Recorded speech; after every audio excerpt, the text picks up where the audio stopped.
ഞാനിവിടെ റിവീൽ ചെയ്യുന്നതിന് എനിക്ക് ബുദ്ധിമുട്ടാണ്. അതായത് കേരളത്തിലെ വലിയ സ്വപ്നം കാണാൻ പറ്റാത്ത ഇൻവെസ്റ്റേഴ്സ് എന്നെ മുമ്പിൽ വന്നിട്ട് ഞാൻ വേണ്ടെന്ന് പറഞ്ഞു വിട്ടിട്ടുണ്ട്. സമ്പന്നരെന്ന് പറഞ്ഞാൽ പോരാ, അതിസമ്പന്നർ എൻ്റെ അടുത്ത് ഞങ്ങൾ തുടങ്ങാം. ഞാൻ അവരെയൊക്കെ നേരിട്ട് വിളിച്ചാണ് പറഞ്ഞത് എനിക്ക് നിങ്ങളുമായിട്ട് സഹകരിക്കാൻ പറ്റില്ല. അത് നാച്ചുറൽ എഡിബിൾസിന്റെ 1800 സ്ക്വയർ ഫീറ്റിലെ 475 പ്രൊഡക്റ്റിലുള്ള എൻ്റെ ഷോപ്പിന്റെ ഷട്ടർ ഇടുമ്പോൾ ഞാൻ തീരുമാനിച്ച കാര്യമായിരുന്നു, ഞാൻ ഇവിടുന്ന് എവിടെയും പോകും. റേഷൻ അരി അപകടമാണെന്ന് എത്രയോ കാലം ഞാൻ പറഞ്ഞു. ഫോർട്ടിഫൈഡ് റൈസ് വന്നു. സിക്കിൾസ് ആൻഡ് അനീമിക് ആയിട്ടുള്ളവർക്ക് കഴിക്കാനേ പറ്റില്ല. റേഷനരിക്കകത്തുനിന്ന് പെല്ലറ്റ്സ് കിട്ടി. നമ്മൾ പോലും അറിയാതെ സപ്ലിമെന്റ്സ് നമ്മുടെ ഉള്ളിൽ ചെല്ലുക. മിൽമയുടെ പാല് മേടിച്ച് അതിനകത്ത് എഴുതിയിട്ടില്ല added supplement vitamin A and B. Government എപ്പോഴാണ് നല്ല കൃഷിയും നല്ല ഭക്ഷണത്തെ സപ്പോർട്ട് ചെയ്ത്? ഒരിക്കലും ഇല്ല. എന്റെ രമ്യയെ എട്ടും പൊട്ടും അറിയാത്തവരുടെ കയ്യിലാണ് ലക്ഷങ്ങളുടെയും കോടികളുടെയും പ്രൊജക്ടുകൾ കേരളത്തിൽ. പ്രത്യേകിച്ച് ഒരു ഭരണപക്ഷ പാർട്ടിയുടെ ചിങ്കിടി കുഞ്ഞുങ്ങളുടെ കയ്യിൽ ഇഷ്ടം പോലെ പ്രൊജക്റ്റുകളുണ്ട്. അവർക്ക് എന്താ പറയുക, എന്താണെന്നറിയില്ല, അതിൽ എന്ത് ചെയ്യണം എന്നറിയില്ല. ഈ 13 പ്രസവം എടുത്തിട്ട് ഞാൻ നിർത്തിയത് സോഷ്യൽ മീഡിയയെ പേടിച്ചിട്ടാണ്. പ്രസവിക്കേ ഇല്ല എന്നും പറഞ്ഞ് നമ്മുടെ ഡോക്ടേഴ്സ് പറഞ്ഞു മാറ്റി നിർത്തിയ സ്ത്രീകളിലും ചേച്ചി പ്രസവിപ്പിച്ചിട്ടുണ്ട്. ഒരു ഓവറി മാത്രമുള്ള പീരിയഡ്സ് നിന്ന് പോയ സ്ത്രീയും ചേച്ചി പ്രസവിപ്പിച്ചിട്ടുണ്ട്. എൻ്റെ അടുത്ത് ഒരു ഹസ്ബൻഡും വൈഫും വരുന്നത് 0 സ്പെർം അയാൾക്ക്. ഒരു ഹോസ്പിറ്റലിൽ പോകുമ്പോൾ ഡോക്ടർ തന്നെ പറഞ്ഞു, നിങ്ങൾ ആണുമല്ല ഇവർ പെണ്ണുമല്ല എന്ന് പറഞ്ഞു. ഇവർക്കത് വലിയ ഷോക്കായി. അപ്പം എൻ്റെ അടുത്ത് പറഞ്ഞപ്പോൾ ഞാൻ പറഞ്ഞു, നിങ്ങൾക്ക് ഒരു ഡയറ്റ് തരാം, ഇവിടെ നിങ്ങൾ രണ്ടുപേരും നോക്കണമെന്ന് തന്നെ. അവർ പൂർണ്ണ സമ്മതരായിരുന്നു. കാര്യം അവരെല്ലാം മടുത്തു, IVF മാത്രം മുന്നിലുള്ളൂ. അങ്ങനെ അവർക്ക് ഡയറ്റ് കൊടുത്ത് ഫെബ്രുവരിയിൽ അവർ പ്രഗ്നന്റ് ആയി. ആ പ്രസവം ഞാനാണ് എടുത്തത്. പിന്നെ ഈ ഓവറി ഇല്ലാത്തവർ, അവർക്ക് 26 വയസ്സ് പീരിയഡ്സ് നിന്നതാണ്. പിന്നെ അവർക്ക് പീരിയഡ്സ് ആയിട്ടില്ല. എൻ്റെ അടുത്ത് വരുമ്പോൾ 43 വയസ്സുണ്ട്. എന്നോട് പറഞ്ഞു, എനിക്ക് പീരിയഡ്സും ഇല്ല, എനിക്കൊരു ഓവറി ഇല്ല എന്ന് പറഞ്ഞു.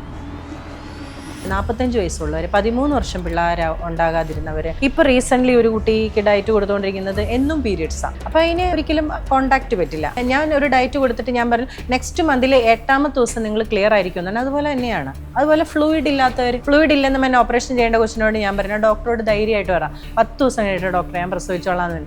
ഡെയിലി ഒരു 4-5 കരിക്കുമ്പോഴും അങ്ങോട്ട് കൊടുത്തു. ഫ്ലൂയിഡായി, നോർമൽ ഡെലിവറി കഴിഞ്ഞു. വീട്ടിൽ പ്രസവിച്ച ഒരു ഭാര്യയും ഭർത്താവിനെ ഒരുപാട് ടോർച്ചർ ചെയ്തു അല്ലേ സോഷ്യൽ മീഡിയ. ഞാൻ അവരെ വിളിച്ചിട്ട് ചോദിച്ചു, നിങ്ങളുടെ പ്രശ്നം എന്താണ്? ഞങ്ങൾക്ക് ആരും ഇത് തരുന്നില്ല, ഞങ്ങൾ ഏതാണ്ട് മഹാഭാവം ചെയ്തു അല്ലേ. ഞാൻ ഇടപെട്ടു. MP രാജേഷിന്റെ തദ്ദേശ സ്വയംഭരണ വകുപ്പല്ലേ, അവിടെയായിട്ട് ബന്ധപ്പെട്ടു. കൊച്ചിൻ കോർപ്പറേഷനിലെ ഡെപ്യൂട്ടി മേയറെ കാണാൻ പറഞ്ഞു. അവർക്ക് സർട്ടിഫിക്കറ്റ് കൊടുത്തു. ഉദ്യോഗസ്ഥർ പിടിച്ചു വെക്കുക. സിനിമ സ്വപ്നം കാണുന്നവർക്ക് ചാവറ ഫിലിം സ്കൂൾ, കൊച്ചി. എന്നെ ഞെട്ടിപ്പിച്ച ചേച്ചിയുടെ വേറൊരിത്, ചേച്ചി സയൻസ് പഠിക്കുമായിക്കോട്ടെ, ഡോക്ടറിന് വേണ്ടിയിട്ട് പഠിക്കുമായിക്കോട്ടെ, ഇതൊന്നും ചെയ്യാത്ത ചേച്ചിയുടെ അടുത്ത് ചോദിക്കണം, ചേച്ചി ഇന്നിപ്പോൾ എത്ര പ്രസവം എടുത്തിട്ടുണ്ടെന്ന്. എത്ര എടുത്തിട്ടുണ്ട് ചേച്ചി? 13 പ്രസവം എടുത്തിട്ടുണ്ട്. ഓക്കെ. അതും അത്ഭുതപ്പെടുത്തുന്നത് 45 വയസ്സും ഉള്ള സ്ത്രീകളിൽ പ്രസവം എടുത്തിട്ടുണ്ട്. പിന്നെ പ്രസവിക്കേ ഇല്ല എന്നും പറഞ്ഞ് നമ്മുടെ ഡോക്ടേഴ്സ് പറഞ്ഞു മാറ്റി നിർത്തിയ സ്ത്രീകളിലും ചേച്ചി പ്രസവിപ്പിച്ചിട്ടുണ്ട്. ഒരു ഓവറി മാത്രമുള്ള പീരിയഡ്സ് നിന്ന് പോയ സ്ത്രീയും ചേച്ചി പ്രസവിപ്പിച്ചിട്ടുണ്ട്. ഉണ്ട്. ഇതൊക്കെ എങ്ങനെ ചേച്ചി സാധിക്കുന്നു? അതും കൂടി ഒന്ന് പറയൂ. ശരീരത്തെ എല്ലാ സൃഷ്ടികളും പോലെ തന്നെയാണ് മനുഷ്യനും അല്ലേ. നമ്മുടെ ഭൂമിയിലേക്ക് എല്ലാ സൃഷ്ടികൾക്കും ഒരേ നിയമമേ ഉള്ളൂ. ആ ഹീലിംഗ് എന്ന് പറയുന്നത് സ്വയമാണ്. ശരീരം എന്ന് പറയുന്നത് എല്ലാ ഹീലിംഗ് പ്രോസസ്സ്, എല്ലാ മെക്കാനിസത്തോടും കൂടിയാണ് പിറവിയെടുക്കുന്നത്. അപ്പോൾ അങ്ങനെ പിറവിയെടുത്ത് നമ്മളുടെ പ്രശ്നങ്ങളെ പരിഹരിക്കാൻ ഈ ശരീരത്തിന് മാത്രമേ കഴിയുള്ളൂ. ആ പരിഹാരങ്ങൾക്ക് നമ്മൾ സമയം കൊടുക്കാത്തത് കൊണ്ടാണ് ഇത് വേറൊരു സ്ഥിതിയിലേക്ക് പോകുന്നത്. അപ്പോൾ ഒരു ആൾ ഗർഭിണിയാകുന്നില്ല എങ്കിൽ 2 ഘടകങ്ങളാണ്. ഒന്ന്, പ്രകൃതിയുമായി അവർക്ക് എവിടെയോ ഒരു ഡിറ്റാച്ച്മെൻ്റ് ഉണ്ട്. അത് വാസ്തവമാണ് കേട്ടോ. അതായത് ഒരു കുഴപ്പമില്ലാത്തവർ ചിലപ്പോൾ കുട്ടികളുണ്ടാവില്ല. അത് അവർക്ക് പ്രകൃതിപരമായിട്ട് എവിടെയോ ഒരു മുൻ തലമുറ തൊട്ട് ചിലപ്പോൾ ചെയ്ത ചില പ്രകൃതി വിരുദ്ധമായ അല്ലെങ്കിൽ പൊറുക്കാനാവാത്ത എന്തെങ്കിലുമൊക്കെ കാര്യമായിരിക്കും. അതിനൊക്കെ ഒത്തിരി പരിഹാരങ്ങളുണ്ട് കേട്ടോ. അത് ഈ പൂജ ഇതൊന്നുമല്ല, അല്ലാണ്ടുണ്ട്. അതല്ലാതെയുള്ള കാര്യങ്ങളെന്ന് പറഞ്ഞാൽ അവരുടെ ശരീരത്തിൽ സ്വാഭാവികമായി നടക്കേണ്ട ഒരു കാര്യത്തിൽ എവിടെയോ ഒരു തടസ്സമുണ്ട്. ആ തടസ്സം മാറണമെന്നുണ്ടെങ്കിൽ എന്ത് ചെയ്യണം? ശരീരത്തിന് അതിന് സമയം കൊടുത്താൽ മതി. ഒന്നുമില്ല, വളരെ സിമ്പിൾ. അതായത് ശരീരത്തിന് സമയം കൊടുക്കുക. എങ്ങനെയാണ് സമയം കൊടുക്കണ്ടേ? ശരീരം ഏറ്റവും കൂടുതൽ സമയം എടുക്കുന്നത് ഭക്ഷണം ദഹിപ്പിക്കാനാണ്. അപ്പോൾ ഒരു ഭക്ഷണം കഴിച്ചു കഴിഞ്ഞാൽ ശരീരത്തിന് അത് ദഹിപ്പിക്കാനുള്ള സമയം എന്ന് പറയുമ്പോൾ അത് മറ്റു പണികളൊക്കെ നിർത്തും. മനസ്സിലായോ? ഇപ്പം നമുക്കൊരു വണ്ടി വർക്ക്ഷോപ്പിൽ കയറ്റിയാൽ പിന്നെ നമ്മൾ ആ വണ്ടി വർക്ക്ഷോപ്പിൽ പണിതുകൊണ്ടിരുന്നോ ഞാനിത് ഓടിക്കും എന്ന് പറയാൻ പറ്റില്ലല്ലോ.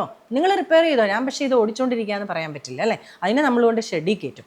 അതുപോലെ നമ്മുടെ ബോഡിക്ക് റിപ്പയറിങ്ങിനുള്ള എല്ലാ ടൈമും നമ്മൾ കൊടുത്താൽ, അതായത് അതിന് ഭക്ഷണം ദഹിപ്പിക്കാനുള്ള സമയത്തെ കുറച്ചു കൊടുക്കണം. അല്ലെങ്കിൽ പൂർണ്ണമായിട്ടും ഒഴിവാക്കി കൊടുക്കണം.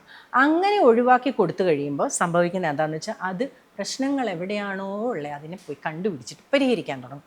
എൻ്റെ അടുത്ത് ഒരു ഹസ്ബൻഡും വൈഫും വരുന്നത് സീറോ സ്പെർം അയാൾക്ക്. ഇവർക്ക് എൻഡോമെട്രിയോസിസും പ്രശ്നങ്ങളും ചോക്ലേറ്റ് സിസ്റ്റം എല്ലാമായിട്ട് ഇവരുടെ എല്ലാ പീരീഡ്സും ഇവർ ആദ്യത്തെ 3 ദിവസം ആശുപത്രിയിലാണ്. അപ്പോൾ ഇവർ സീറോ സ്പെർം ആണല്ലോ ഹസ്ബൻഡിന്.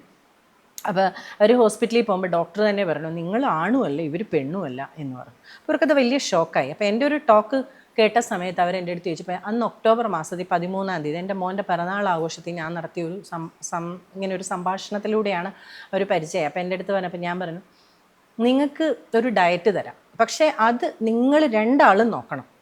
നമ്മുടെ വിചാരം എന്താന്ന് പറഞ്ഞാൽ സ്ത്രീ ആരോഗ്യവതി ആയിരുന്നാൽ മതിയെന്ന്. അങ്ങനെയല്ല കേട്ടോ. പുരുഷന് ഒരുപാട് നിഷ്ഠകൾ ഒരു ഗർഭധാരണം നടത്താൻ പ്ലാൻ ചെയ്യുന്നതിന് മുമ്പ് ചെയ്യേണ്ടതുണ്ട്. അപ്പോൾ അങ്ങനെ വന്നപ്പോൾ ഞാൻ ഇവരോട് നിങ്ങൾ 2 പേരും നോക്കണമെന്ന് തന്നെ അവർ പൂർണ്ണ സമ്മതരായിരുന്നു. കാര്യം അവരെല്ലാം മടുത്തു, IVF മാത്രം മുന്നിലുള്ളൂ.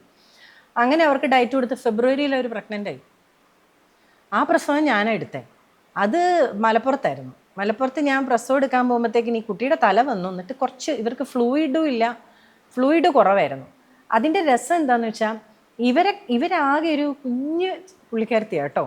അപ്പോൾ പിന്നെ എന്താ പറയുക, ഞാനിങ്ങനെ ആലോചിച്ചിട്ടുണ്ട് ഇവരുടെ ഗർഭപാത്രം ഇവർക്ക് ഒരു 6 മാസം 7 മാസം തൊട്ട് ഭക്ഷണം കഴിക്കാൻ ഇച്ചിരി ബുദ്ധിമുട്ടായിരുന്നു. അപ്പം ഞാൻ പറഞ്ഞു അപ്പോൾ ഫ്രൂട്ട്സ് കംപ്ലീറ്റ്ലി റോ ഡയറ്റ് ആക്കാൻ പറഞ്ഞായിരുന്നു.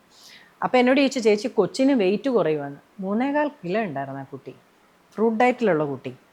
ഫ്രൂട്ട്സ് അവസാന മാസങ്ങളിലേക്ക് അത് ഇച്ചിരി ബുദ്ധിമുട്ടൊക്കെ ആയിരുന്നെങ്കിലും ഇവരുടെ പ്രസവം കഴിഞ്ഞതോടെ നല്ല ബ്ലീഡിങ് ആയി. പക്ഷേ ഞാൻ ഇവരോട് പറഞ്ഞു ഈ ബ്ലീഡിങ് നിങ്ങളുടെ ഇനി വരുന്ന മാസമുറകളെ കഷ്ടതകളിൽ നിന്ന് നിങ്ങളെ രക്ഷപ്പെടുത്തും എന്ന് പറഞ്ഞു. അങ്ങനെ ആ ബ്ലീഡിങ് കഴിഞ്ഞ് ഒരു നോർമലായി. അവർ പ്ലാസൻ്റെയൊക്കെ കുറച്ച് കഴിഞ്ഞപ്പോൾ അവരുടെ കോടൊക്കെ ചെറുതായിരുന്നു കേട്ടോ, സാധാരണയുള്ള നീളമൊന്നുമില്ല. കാര്യം അവരുടെ യൂട്രസും അവരെയൊക്കെ ചെറുതായതുകൊണ്ട് തന്നെ ബോഡി ഏറ്റവും മികച്ചൊരു കൊച്ചിനെയാണ് അവർക്ക് കൊടുത്തത്. അത് അവരുടെ ഭക്ഷണ ജീവിതക്രമത്തിലൂടെ. അത് കഴിഞ്ഞ് ആ കൊച്ചിന് നാച്ചു എന്നാണ് പേരിട്ടിരിക്കുന്നത്, നാച്ചുറൽ എന്നുള്ള നാച്ചുവിനിപ്പോൾ എനിക്ക് തോന്നുന്നു 8 വയസ്സൊക്കെ ആയിട്ടുണ്ടാവും നാച്ചുവിന്. അപ്പോൾ ഇതൊരു എക്സ്പീരിയൻസ്. അതോടുകൂടി അവരാകെ മാറി. അവർക്ക് പീരീഡ്സ് എന്ന് പറയുന്നൊരു പ്രശ്നമില്ലാണ്ടായി മാറി. പിന്നെ ഈ ഓവറി ഇല്ലാത്തവർ അവർക്ക് 26 വയസ്സ് പീരീഡ്സ് നിന്നതാണ്. പിന്നെ അവർക്ക് പീരീഡ്സ് ആയിട്ടില്ല. എൻ്റെ അടുത്ത് വരുമ്പോൾ 43 വയസ്സുണ്ട്. എന്നോട് പറഞ്ഞു എനിക്ക് പീരീഡ്സും ഇല്ല, എനിക്കൊരു ഓവറി ഇല്ല എന്ന് പറഞ്ഞു. അപ്പം ഞാൻ ആകെ അങ്കലാപ്പിലായി. പക്ഷേ പ്രതീക്ഷയോടെ വന്നവരെ നമുക്ക് വെറുതെ വിടാം. പിന്നെ ഇതൊക്കെ ഒരു കർമ്മം, ഒരു ദൈവാനുഗ്രഹം. പക്ഷെ ഇതൊന്നും ചേച്ചി പഠിച്ചിട്ടില്ല, പിന്നെ എങ്ങനെ ചേച്ചി ഇതെല്ലാം അപ്ലൈ ചെയ്തും കറക്റ്റായിട്ട് വന്നു? അതെന്താന്ന് വെച്ചാൽ ഒറ്റ കാര്യം പഠിച്ചാൽ മതി രമ്യ. എല്ലാത്തിനും അടിസ്ഥാനം ഒന്നേ ഉള്ളൂ, അതായത് ശരീരത്തിൻ്റെ തടസ്സങ്ങളെ ഒഴിവാക്കി കൊടുക്കുക. 40 വയസ്സുള്ളവർ, 45 വയസ്സുള്ളവർ, 13 വർഷം പിള്ളേർ ഉണ്ടാകാതിരുന്നവർ, ഇപ്പോൾ റീസെൻ്റ്ലി ഒരു കുട്ടിക്ക് ഡയറ്റ് കൊടുത്തുകൊണ്ടിരിക്കുന്നത് എന്നും പീരീഡ്സാണ്. അപ്പോൾ അതിന് ഒരിക്കലും കോണ്ടാക്റ്റ് പറ്റില്ല. അത് ഞാൻ ഒരു ഡയറ്റ് കൊടുത്തിട്ട് ഞാൻ പറഞ്ഞു നെക്സ്റ്റ് മന്തിൽ 8ാമത്തെ ദിവസം നിങ്ങൾ ക്ലിയർ ആയിരിക്കും എന്ന്. അതുപോലെ തന്നെയാണ് അവരിപ്പോഴും ഡയറ്റിൽ പോകുന്ന 6-7 കിലോ കുറഞ്ഞു, എല്ലാം ഉണ്ട്. ഇത് ഞാൻ പറയില്ല ഇന്നതെന്നും പറഞ്ഞു ഒന്നുമില്ല. നിങ്ങൾക്ക് ക്യാൻസർ വന്നാലും നിങ്ങൾക്ക് എന്ത് രോഗം വന്നാലും ശരീരത്തിനെ സുഖപ്പെടുത്താനുള്ള കഴിവിനെ നിങ്ങൾ മനസ്സാലെ അംഗീകരിച്ച് നിങ്ങളതിന് ശരീരത്തെ വിട്ടുകൊടുത്തു കഴിഞ്ഞാൽ ശരീരം ചെയ്യാത്ത അത്ഭുതങ്ങളില്ല. ആ അത്ഭുതങ്ങൾക്ക് എന്താ പറയുക അളവുകളും ഇല്ല. പട്ടി രാവിലെ ഇപ്പം ഞാൻ എൻ്റെ മോനെ സ്കൂളിൽ വിടാൻ പോകുമ്പോൾ പട്ടി രാവിലെ വെയിലുള്ള സ്ഥലം നോക്കി തിരിയുന്നു മറിയുന്നു ഇങ്ങനെ അല്ലേ. പട്ടിയും പൂച്ചയൊക്കെ അത് ചെയ്യും. നമുക്ക് സൺ പ്രശ്നമാണ് അല്ലേ. നമ്മൾ സൺസ്ക്രീനിനെ കുറിച്ച് പറഞ്ഞാൽ ലോകത്ത് ഇനി വരാൻ പോകുന്ന സ്കിൻ ക്യാൻസറിൻ്റെയും ബ്ലഡ് ക്യാൻസറിൻ്റെയും മുഴുവൻ കാരണമാവണ സാധനമാണ് സൺസ്ക്രീൻ. അപ്പം ഞാൻ പറഞ്ഞ അതാണ്, പ്രകൃതി നിയമങ്ങളെ ലംഘിച്ചുകൊണ്ടും എതിർത്തുകൊണ്ടും ഒരു അഹങ്കാരത്തോടെ ജീവിക്കുന്ന ഒരേ ഒരു മനുഷ്യനേ ഉള്ളൂ. അപ്പം ശരീരത്തിൻ്റെ ഈ 13 പ്രസവം എടുത്തിട്ട് ഞാൻ നിർത്തിയത് സോഷ്യൽ മീഡിയയെ പേടിച്ചിട്ടാണ്. കാര്യം ഞാൻ പ്രസവാനന്ദം എന്ന് പറഞ്ഞ മാതൃഭൂമി എൻ്റെ ഫീച്ചർ ചെയ്തപ്പോൾ തന്നെ വലിയ എഴുത്തുകാരൊക്കെ വന്ന് എൻ്റെ ചീത്ത പറയാൻ തുടങ്ങി. പിന്നെ അതുമില്ല, എനിക്ക് അങ്ങനെ ഫൈറ്റ് ചെയ്ത് നിൽക്കേണ്ട ആവശ്യക്കാർ നമ്മുടെ അടുത്ത് വരുമല്ലോ, പിന്നെ നമ്മൾ അങ്ങനെ ഫൈറ്റ് ചെയ്ത് നിൽക്കേണ്ട കാര്യമില്ല. ഈ റീസെൻ്റ്ലി നിങ്ങൾ വായിച്ചില്ലേ, വീട്ടിൽ പ്രസവിച്ചൊരു ഭാര്യയും ഭർത്താവിനെ ഒരുപാട് ടോർച്ചർ ചെയ്തു അല്ലേ സോഷ്യൽ മീഡിയ. എനിക്ക് വലിയ സങ്കടം തോന്നി. ഞാൻ അവരെ വിളിച്ചു. മീഡിയ 1-ലെ SA അജിംസ് എൻ്റെ സുഹൃത്ത്. അപ്പം ഞാൻ അജിംസിനോട് പറഞ്ഞു എടാ അവരുടെ നമ്പർ തരാമോ. ഞാൻ അവരെ വിളിച്ചിട്ട് ചോദിച്ചു നിങ്ങളുടെ പ്രശ്നം എന്താണെന്ന്. ഞങ്ങൾക്ക് ആരും ഇത് തരുന്നില്ല, ഞങ്ങൾ ഏതാണ്ട് മഹാഭാവം ചെയ്തു അല്ലേ. ഞാൻ മേടിച്ചു കൊടുത്തു സർട്ടിഫിക്കറ്റ്.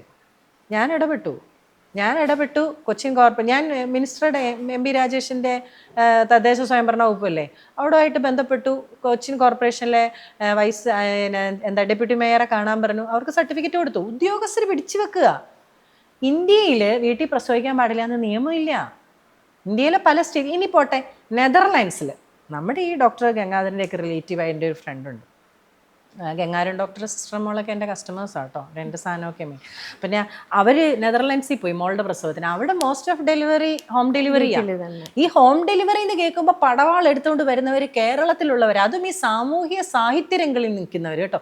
ഇവർക്ക് എന്താണ് ഇതുമായിട്ട് ബന്ധമെന്ന് എനിക്ക് മനസ്സിലാകുന്നില്ല. ഇവർക്ക് ഈ ആശുപത്രിക്കാർ വല്ലതും കൊടുക്കും. ആശുപത്രി പ്രസവ മരണങ്ങൾ നടക്കുന്നില്ലേ? ഉണ്ടല്ലോ. അപ്പോൾ ഇതൊക്കെ ഇങ്ങനെയൊക്കെ നടക്കും. ഇതിൽ അപകടമുണ്ടാകാതെ നിങ്ങളെ രക്ഷിക്കേണ്ടത് നിങ്ങളുടെ കടമയാണ്. ഇപ്പം ഞാൻ പ്രസവം എടുക്കാൻ പോകുന്നതിന് ഞാൻ അവരോട് പറയും, ഞാൻ വന്നിട്ട് ഒരു മിറക്കിളും കാണിക്കില്ല, പക്ഷെ ഞാൻ നിങ്ങൾക്കൊരു ജീവിതചര്യ പറഞ്ഞു കൊടുത്തിട്ടുണ്ട്. ഇപ്പോൾ ഒരാൾ ഒരു സുപ്രഭാതത്തിൽ വന്നിട്ട് ചേച്ചി എൻ്റെ പ്രസവം എടുക്കണമെന്ന് തന്നെ ഞാൻ പോകില്ല. ഒരു മാസം തൊട്ട് എൻ്റെ കസ്റ്റഡിയിലായിരിക്കും.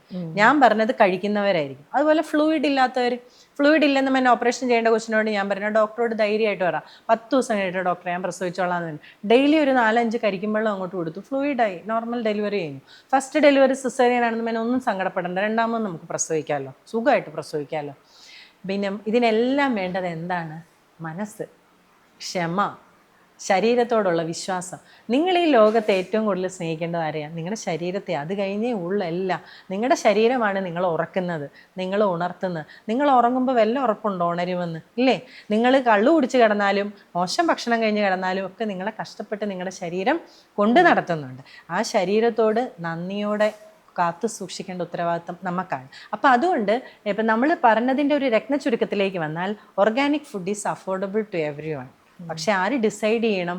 അവർ ഡിസൈഡ് ചെയ്യണം. നിങ്ങൾ പാരസെറ്റമോൾ മേടിച്ച് കഴിക്കേണ്ട, നിങ്ങൾ കഫ് സിറപ്പ് മേടിച്ച് കഴിക്കേണ്ട, നിങ്ങൾ നല്ല ഭക്ഷണം കഴിച്ചാൽ മതി. പിന്നെ ഈ 1 കിലോ അരി 180 രൂപയ്ക്ക് മേടിച്ചാൽ നിങ്ങൾക്ക് 4-5 ദിവസം അത് ഉപയോഗിക്കാം. ഒരു ടെൻഷനും വേണ്ട. കാര്യം അത് ഇച്ചിരി മതി. അപ്പോൾ ഞാൻ എല്ലാവരോടും പറയാം, നിങ്ങളുടെ ഈ ബഡ്ജറ്റ് ഒന്ന് മാറ്റി പിടിക്കും. എന്നിട്ട് നിങ്ങളുടെ ഈ പിന്നെ കാറ്, ഇങ്ങനെ വീട്, അതിനെയൊക്കെ ഒന്ന് ചുരുക്കിയിട്ട് നമ്മുടെ ഭക്ഷണത്തിനൊരു പ്രാധാന്യം, സ്വന്തം ആരോഗ്യത്തിൽ കുറച്ചും കൂടെ നമ്മൾ പ്രയോറിറ്റി കൊടുക്കുക. തീർച്ചയായിട്ടും. അപ്പം ആരോഗ്യം കാക്കുക എന്നുള്ള ലക്ഷ്യത്തോടെ ഇവിടെ തന്നെ ഉണ്ടാവും. ചേച്ചിയുടെ ശക്തമായ തിരിച്ചു വരവ് വന്നപ്പോഴും 2018 ഫ്ലഡോട് കൂടി ഇവിടെ എല്ലാം നിർത്തി 19 ആയപ്പോഴത്തേക്ക് ദുബായിലേക്ക് ഷിഫ്റ്റ് ചെയ്ത ചേച്ചി വീണ്ടും ഇപ്പം വളരെ സജീവമായിട്ട് വീണ്ടും തിരിച്ചു വന്നിരിക്കുകയാണ്. അരിയിലൂടെ വീണ്ടും നമ്മുടെ നാട്ടിലേക്ക് തന്നെ എത്തിയിരിക്കുന്നു. അപ്പോൾ അതിൻ്റെ പിന്നിൽ ചേച്ചി പറഞ്ഞു, എവിടെയൊക്കെ ചേച്ചി പോയി പറഞ്ഞാലും അരി ചേച്ചീനെ വിളിച്ചുണർത്തും, ചേച്ചി എങ്ങനെയൊക്കെയോ എത്തിക്കുമെന്നുള്ളത്. എന്നാലും അതിനുള്ളൊരു സാഹചര്യം അതെങ്ങനെയായിരുന്നു? ഈ ഭക്ഷ്യ മേഖലയിൽ തന്നെ, അതായത് നല്ല ഭക്ഷണം കൊടുക്കുന്ന ഒരു മേഖലയിൽ നിൽക്കണം എന്നുള്ളത് ഒരു കർമ്മമാണ് എൻ്റെ. അതാര് തടഞ്ഞാലും പ്രകൃതി നിയമം, പ്രകൃതിയും നമ്മളോടൊപ്പം ഉണ്ട്, നമ്മുടെ ആഗ്രഹവും. രമ്യ പറഞ്ഞാൽ വിശ്വസിക്കുമെന്നറിയില്ല, ഞങ്ങളുടെ ആദ്യത്തെ അരിമേള 2012 ചങ്ങമ്പുഴ പാർക്കിൽ.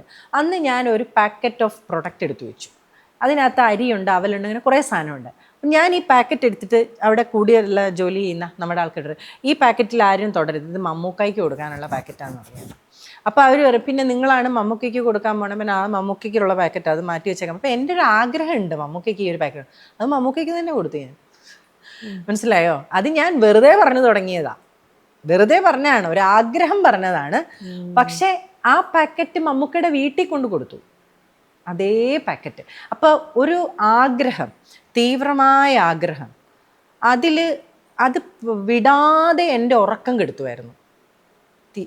ഇതിൽ എത്ര തകർന്നാലും എന്തൊക്കെ തകർന്നാലും ഞാൻ ഈ മേഖലയിൽ ഒരുപാട് സംഭാവനകൾ കൊടുത്ത ആൾ തന്നെയാണ്. അതായത് ആശയമായും ആളായും എല്ലാം കൊടുത്തതാണ്. ഇന്നീ കാണുന്ന ഓർഗാനിക് അല്ലെങ്കിൽ ഭക്ഷണം, വിഷം, ഇതൊക്കെ പറയുന്നതിനും വർഷങ്ങൾക്ക് മുമ്പ് നമ്മളിതൊക്കെ പറഞ്ഞതാണ്. അതുമല്ല, ആദ്യം 120 രൂപയ്ക്ക് നമ്മൾ അരി വിറ്റത്. എന്നാൽ 120 രൂപയ്ക്ക് അരി വിൽക്കുന്നത് 2007-8 കാലത്തിലാണ്. അന്ന് 1 കിലോ അരിക്ക് 120 രൂപയ്ക്ക് വയ്ക്കുന്നത്. അന്ന് പാലക്കാട്ടെ പണിക്കൂലി 40 ഉള്ളൂ. ഇന്ന് പാലക്കാട് 400 രൂപ പണിയുള്ളപ്പോൾ നമ്മൾ 180 രൂപയ്ക്ക് അരി വിൽക്കുന്നത്. അപ്പം ഞാൻ പറയണേ, ഇതൊക്കെ സാധ്യമാകും, എന്തും സാധ്യമാകും. പിന്നെ നമ്മൾ തിരിച്ചു വന്നില്ല, പിന്നെ ആരാ ഇവിടെ ഈ അരിയെക്കുറിച്ച് ഇങ്ങനെ പറയാൻ ആരാ ഉള്ളത്? അരിയുടെ മേന്മകളെക്കുറിച്ച് ഇപ്പം നമ്മൾ സംസാരിക്കുമ്പോൾ തന്നെ നമ്മുടെ പല റൈറ്റപ്പുകളോ ഇൻ്റർവ്യൂ ഒക്കെ ആയിരിക്കും ചിലർക്ക് ജീവിതത്തിൽ വലിയ മാറ്റങ്ങൾ ഉണ്ടാക്കുന്നത്. അപ്പോൾ ആ മാറ്റങ്ങൾ ഉണ്ടാക്കാൻ നമ്മളിവിടെ വേണം. എൻ്റെ സുഹൃത്തുക്കൾ തന്നെ എന്നോട് ചോദിക്കും, ഇന്നലെ പറഞ്ഞു ഇതൊക്കെ നിർത്താൻ പോവാന്ന്, പിന്നെ ബിജി ഇന്ന്. അപ്പോൾ ഇത് എനിക്കൊരിക്കലും നിർത്താൻ പറ്റില്ല. ഞാനിപ്പോഴും ഇതിൻ്റെ പുതിയ സാധ്യതകളാണ് കാണുന്നത്.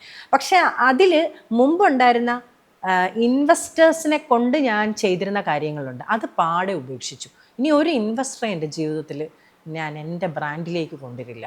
കാര്യം അത് കണ്ടുവരുന്നവർക്ക് കുറച്ച് കഴിയുമ്പം നമ്മൾ ഒഴിവായി കിട്ടണമെന്നുള്ള മോഹം വരും. പിന്നെ അവർക്ക് ലാഭ കണക്കുകൾ, ഞാൻ എൻ്റെ എത്തിക്സ് വിട്ട് 1 ഗ്രാം അരി വിറ്റിട്ടില്ല, 1 ഗ്രാം ഓഫ് പ്രൊഡക്റ്റ് എത്തിക്സ് വിട്ടിട്ട് ഞാൻ ചെയ്തിട്ടില്ല. 2.25 ലക്ഷം കിലോമീറ്റർ ഞാൻ എൻ്റെ ബ്രാൻഡ് തുടങ്ങുന്നതിന് മുമ്പ് ഞാൻ ട്രാവൽ ചെയ്തിട്ടുണ്ട്. 2.25 ലക്ഷം കിലോമീറ്റർ ട്രാവൽ ചെയ്തിട്ടുണ്ട് ഞാൻ. തലങ്ങും വിലങ്ങും ഓടി, എനിക്ക് കുഞ്ഞുങ്ങളെ പോലും നോക്കാൻ പറ്റാത്ത പോലെ ഞാൻ ഓരോ പാടത്തും ഓരോരുത്തരുടെ വീട്ടിലും അവരുടെ വീട്ടിൽ പോയി അവരോടൊപ്പം നിന്ന് അവർ ചെയ്യുന്നത് കണ്ട് അവരെക്കുറിച്ച് ഞാൻ പലരോടും അന്വേഷിച്ചും ഒക്കെയാണ് ഞാൻ എൻ്റെ ഫാമേഴ്സിനെ സെലക്ട് ചെയ്ത്. ഞാൻ കോത്തഗിരിയിൽ ഇവിടെയൊക്കെ പോയി കഴിഞ്ഞിട്ട് ഞാൻ റിസർവ് ഫോറസ്റ്റ് വരെ എൻ്റെ ഫാമേഴ്സിനെ കാണാൻ പോയിട്ടുണ്ടല്ലോ. ഞാൻ റിസർവ് ഫോറസ്റ്റ് താണ്ടി ആനയും ഒക്കെ ഉള്ള ഫോറസ്റ്റ്, അത് ഞാൻ യാത്ര ചെയ്ത് പോയപ്പോഴത്തേക്കിന് അവിടെ ഒരു ചെക്ക് പോസ്റ്റ് ഉണ്ട്. ചെക്ക് പോസ്റ്റിൽ ഞാൻ ചെന്നപ്പോഴത്തേക്കിന് എന്നോട് അവിടെ ഇരിക്കുന്നവർ ചോദിച്ചു, എங்கே പോരാ മാഡം? അപ്പം ഞാൻ പറഞ്ഞു, അത് ഇന്ന സ്ഥലത്താന്ന്. അങ്ങ് പോക മുടിയാതാ, അതൊക്കെ റിസർവ് ഫോറസ്റ്റ് ആണ്. അപ്പം ഞാൻ പറഞ്ഞു, ഇല്ല അതൊക്കെ അവിടെ ആളുണ്ടെന്ന് പറഞ്ഞു. അപ്പോൾ എനിക്കും വലിയ ധാരണയൊന്നുമില്ല റിസർവ് ഫോറസ്റ്റ് ഒക്കെ കടന്നു പോകുന്ന വലിയ സംഭവമാണെന്ന്. അപ്പോൾ കുറച്ച് മുമ്പോട്ട് പോയപ്പോഴാണ് കാടറിയാൻ തുടങ്ങിയത്. ഞാനും മോനും ചെറിയ മോനും ഉണ്ട്. അപ്പം അവൻ എന്നോട് പറഞ്ഞു, അമ്മ നമുക്ക് പോകാം, എയർ ഡ്രോപ്പ് ഉണ്ടെന്നൊക്കെ പറഞ്ഞു. അപ്പം ഞാൻ പറഞ്ഞു, എടാ പൊട്ടാ, അല്ലേ റേഞ്ച് പോലും ഇല്ല, അപ്പോഴും നിൻ്റെ എയർ ഡ്രോപ്പ്. ആന വന്ന് വണ്ടിയുടെ ഫ്രണ്ടിൽ നിന്നാൽ എന്ത് ചെയ്യുന്നു? അപ്പം കാടിനുള്ളിലേക്ക് പോയാലുണ്ടല്ലോ ശരിക്കും തിരിച്ചു വരാൻ പോലും തോന്നില്ല കേട്ടോ. അത്തരമായ വൈൽഡ് എന്ന് നമ്മൾ പറയുന്ന ഫീൽ അവിടെയാണ്. അത് നമ്മൾ ഇങ്ങനെ വലിക്കും, നമുക്ക് പിന്നെ അവിടെ തിരിച്ചു വരാമെന്നല്ല, അതൊരു വല്ലാത്ത അനുഭവമാണ്. അപ്പോൾ എനിക്ക് കോത്തഗിരിയിൽ ഈ റിസർവ് ഫോറസ്റ്റിനുള്ളിലേക്ക് കുറച്ച് മുമ്പോട്ട് പോയി കഴിഞ്ഞപ്പോൾ എനിക്ക് മനസ്സിലായി തന്നെ പോകുന്നത് അപകടമാണ്. അങ്ങനെ പിന്നെ ഞാൻ അവിടെ കണ്ട ഒരാളെ കുറേ നേരം കഴിഞ്ഞപ്പോൾ ആളെ കണ്ടപ്പോൾ പറഞ്ഞു, ബസ് വരും, ബസ്സിൻ്റെ പിന്നാലെ പോയാൽ മതിയെന്ന്. അങ്ങനെ പിന്നെ ആ റൂട്ടിലുള്ള ബസ്സിൻ്റെ പിന്നാലെ പോയാണ് റിസർവ് ഫോറസ്റ്റിലെത്തിയത്. ഈ പറയുന്ന റിസർവ് ഫോറസ്റ്റ് കടന്നൊരു ഗ്രാമമാണ്. അപ്പോൾ ഇതിൽ ഉറച്ചു നിൽക്കുക എന്ന് പറയുന്നത് എനിക്ക് വേണ്ടി മാത്രമല്ല, പണം ഉണ്ടാക്കാൻ വേണ്ടി മാത്രമാണെങ്കിൽ ഞാൻ ഈ ബിസിനസ്സിൽ എനിക്ക് ഒരുപാട് കലർപ്പ് ചേർത്ത് വിറ്റിരുന്നെങ്കിൽ എനിക്ക് പിന്നെ ഉറപ്പായി. പക്ഷെ എനിക്ക് നിർബന്ധമായിരുന്നു. കാര്യം ഇതിൻ്റെ പാപം, അതൊരു വലിയ പാപമാണ്. ഏതാണ്? ഭക്ഷണത്തിൽ വിഷം കലർത്തുക എന്ന് പറഞ്ഞാൽ അതിനോളം ഒരു പാപമില്ല. അതൊരിക്കലും എൻ്റെ 10 തലമുറ പോലും അനുഭവിക്കരുതെന്ന് എനിക്ക് നിർബന്ധമുണ്ട്. അതുകൊണ്ട് തിരിച്ച് വന്ന് ഇതിൽ തന്നെ നിൽക്കും എന്നുള്ളത് എൻ്റെ ഒരു ശബ്ദമായിരുന്നു. അത് നാച്ചുറൽ എഡിബിൾസിൻ്റെ 1800 സ്ക്വയർ ഫീറ്റിലെ 475 പ്രൊഡക്റ്റിലുള്ള എൻ്റെ ഷോപ്പിൻ്റെ ഷട്ടർ ഇടുമ്പോൾ ഞാൻ തീരുമാനിച്ച കാര്യമായിരുന്നു, ഞാൻ ഇവിടുന്ന് എവിടെയും പോവില്ല. ഈ 45 വെറൈറ്റി അരിയായിട്ട് ഞാൻ ഷോപ്പ് തുറന്നിട്ടുണ്ടെങ്കിൽ 150 വെറൈറ്റി അരി കൊണ്ടുവരുന്ന ഒരു സമയം ഞാൻ എൻ്റെ മനസ്സിൽ കണ്ടിട്ടുണ്ട്. അത് ഞാൻ ഇപ്പം നാളെയോ മറ്റന്നാളോ എന്നല്ല, എൻ്റെ കയ്യിൽ ഇപ്പം 75 വെറൈറ്റി അരിയുണ്ട്. ഞാൻ അതിൻ്റെ ഏറ്റവും മാക്സിമം വെറൈറ്റി റൈസിലേക്ക് ഞാൻ കൊണ്ടുവരുന്നത് എന്നെ സപ്പോർട്ട് ചെയ്യാൻ തന്നെ എൻ്റെ മക്കളാണ്. അവരിലാണ് എൻ്റെ പ്രതീക്ഷ. അതുകൊണ്ട് ഇനി ഒരു ഇൻവെസ്റ്ററെ കൊണ്ട് സ്വപ്നം കാണാൻ പറ്റാത്ത ഇൻവെസ്റ്റേഴ്സ് എൻ്റെ മുമ്പിൽ വന്നിട്ട് ഞാൻ വേണ്ടെന്ന് പറഞ്ഞു വിട്ടിട്ടുണ്ട്. അതായത് അത് ഞാനിവിടെ റിവീൽ ചെയ്യുന്നതിന് എനിക്ക് ബുദ്ധിമുട്ടാണ്. അതായത് കേരളത്തിലെ വലിയ സമ്പന്നരെന്ന് പറഞ്ഞാൽ പോരാ, അതിസമ്പന്നർ എൻ്റെ അടുത്ത് ഞങ്ങൾ തുടങ്ങാം, സ്ഥലം വരെ പോയി കണ്ടിട്ടുണ്ട്. പാലക്കാട് കിനാശ്ശേരിയിൽ ഞങ്ങൾ പോയി സ്ഥലം കണ്ടിട്ടുണ്ട് വലിയ യൂണിറ്റ് തുടങ്ങാൻ. ഞാൻ അവരെയൊക്കെ നേരിട്ട് വിളിച്ചാണ് പറഞ്ഞത്, എനിക്ക് നിങ്ങളുമായിട്ട് സഹകരിക്കാൻ പറ്റില്ല. അവർ തന്നെ അതിശയത്തിൽ ചോദിച്ചിട്ടുണ്ട്, ആലോചിച്ചാണോ പറയുന്നത്. എനിക്ക് പേടി കൊണ്ടാണ്. കാര്യം അവരുടെ എക്സ്പെക്റ്റേഷൻ എനിക്ക് മീറ്റ് ചെയ്യാൻ പറ്റില്ല, എൻ്റെ എത്തിക്സ് വിട്ട് എനിക്ക് ചെയ്യാൻ പറ്റില്ല. അപ്പോൾ ഈ മേഖലയിലുള്ള തിരിച്ചു വന്നിട്ടുണ്ട് ഞാൻ. അത് തകർച്ചയിൽ നിന്നും, അതായത് ഒരു ഫ്ലഡ് തകർത്തു, പിന്നെ എൻ്റെ ഫിസിക്കൽ ഷോപ്പ് തകർന്നു. അത് കഴിഞ്ഞ് ഞാനിവിടെ ഇപ്പോഴും ഉണ്ട്. എൻ്റെ കയ്യിൽ ഈ പറയുന്ന അരിയെല്ലാം ഉണ്ട്, എൻ്റെ കയ്യിൽ ഈ അറിവുകളും ഉണ്ട്. ഇതാരെങ്കിലും ചോദിച്ചാലോ ഫ്രീ ആയിട്ടോ പൈസ ആയിട്ടോ എങ്ങനെ വേണമെങ്കിലും പറഞ്ഞു തരാൻ നമ്മളിവിടെ തന്നെ ഉണ്ടല്ലോ. അപ്പോൾ ഇപ്പോൾ ചേച്ചിക്ക് ഫിസിക്കൽ ഷോപ്പ് ഉണ്ടോ? ഇല്ല, ഫിസിക്കൽ ഷോപ്പിൻ്റെ പ്രാധാന്യമൊക്കെ പോയി രമ്യേ. എന്താന്ന് പറഞ്ഞാൽ നമുക്ക് ആൾക്കാർക്ക് ഇന്നെങ്ങനെയാന്ന് പറഞ്ഞാൽ, ഇപ്പം നമ്മളൊരു സാധനം വാങ്ങിക്കണം എന്നുണ്ടെങ്കിൽ കണ്ടു, ഇഷ്ടപ്പെട്ടു, ഷോപ്പ് നൗ, പൈസ കൊടുക്കുന്നു, കഴിഞ്ഞു. വളരെ ഫാസ്റ്റാണ്. അത് കഴിഞ്ഞ ആഴ്ചത്തെ ഫെസിലിറ്റി ഈ ആഴ്ച മാറും. അത്രയും ഫ്രണ്ട്ലി. നമുക്ക് എവിടെ ഇരിക്കുന്ന സാധനവും നമുക്ക് കിട്ടുന്ന നിലയിലേക്ക് നമ്മൾ വന്നു. അപ്പോൾ നമുക്ക് ആൾക്കാർക്ക് എവിടെ ഇരുന്നു ഇത് വാങ്ങാനുള്ള സാഹചര്യമാണ് ഇനി വേണ്ടത്. അതായത് നമ്മുടെ കടയിൽ ഒരാൾ വന്ന് വാങ്ങി അവർ പോകുക എന്നുള്ളതല്ല, നിങ്ങൾക്ക് എവിടെ ഇരുന്നും ഇതിൻ്റെ ഗുണം അറിഞ്ഞ് വാങ്ങാൻ പറ്റണം. അപ്പം ഗുണം അറിയുന്നതിനെ കുറിച്ച് നമ്മൾ പറഞ്ഞു കൊടുക്കും. അപ്പോൾ ഇപ്പോൾ ഓൺലൈൻ സ്റ്റോറാണ്, അതിൻ്റെ വെബ്സൈറ്റ് ഡെവലപ്പ് ചെയ്തുകൊണ്ടിരിക്കണം. അപ്പോൾ ഇപ്പോൾ ഫാമിംഗ് ചെയ്യുന്നത് ഫുൾ ഇപ്പോഴും ഈ പാലക്കാട് സ്ഥലത്തൊക്കെ തന്നെയാണ്? പാലക്കാട് നമുക്ക് 1-2 ഫാമേഴ്സ് ഇപ്പം നിലനിൽക്കുന്നുള്ളൂ. ബാക്കിയെല്ലാം ആന്ധ്ര, തമിഴ്നാട്. കേരളത്തിലില്ല. കേരളത്തിൽ എവിടെ ആർക്കാ കൃഷി? നമ്മൾ കേരളത്തിൽ ഞാനിങ്ങനെ ഓരോരുത്തർ ഇന്ന ഫാമാന്നൊക്കെ പറഞ്ഞാൽ ഞാൻ പറയും അങ്ങനെ ഒരു അഡ്രസ്സ് പോലും ഇല്ലെന്ന് പറയും. ചെയ്യുന്നവരില്ല എന്നല്ല ഞാൻ പറഞ്ഞത്, ചെയ്യുന്നവരുണ്ട്. പക്ഷെ എപ്പോഴും ഇങ്ങനെ വലിയൊരു പോപ്പുലേഷനെ വേണ്ടിയിട്ട് വലിയൊരു പോപ്പുലേഷൻ ഒരിക്കലും നല്ല ഭക്ഷണം ആവശ്യമില്ല.